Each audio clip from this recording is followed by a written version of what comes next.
skoro ráno. Nechcelo sa mi vôbec vstávať.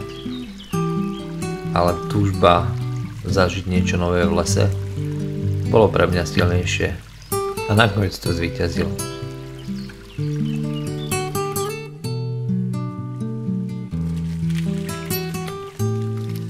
Našiel som jedno miesto v Malých Karpatoch, kde som pozoroval zvieratá, ako tady prechádzajú, ako sa tam správajú a hlavne ako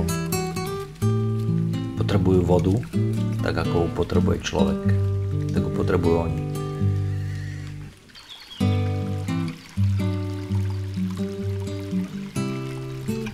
Nakoľko sú svetelné podmienky ešte nie dobré, musel som použiť infra prísvit a celý dokument natáčam prostredníctvom malých kamier.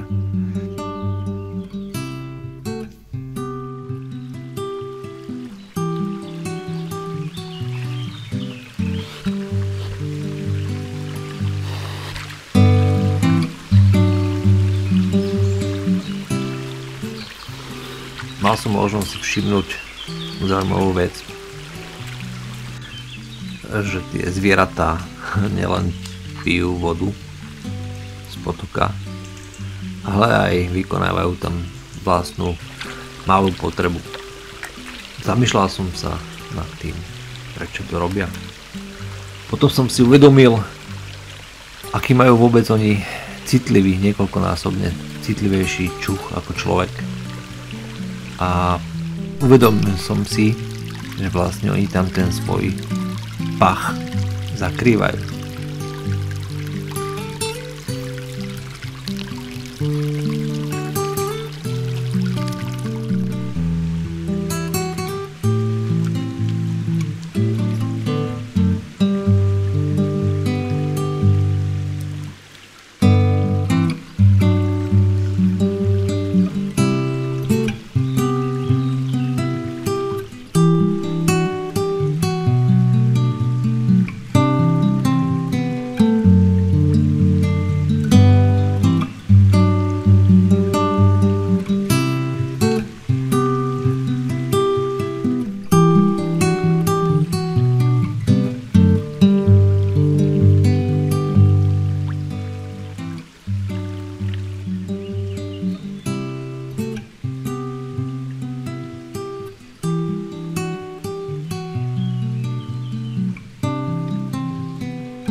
Ak sa vám video páčilo a dostanem od vás ten malý palček, je to pre mňa malá motivácia pokračovať ďalej a vytvárať nové dokumenty o zvieratách, o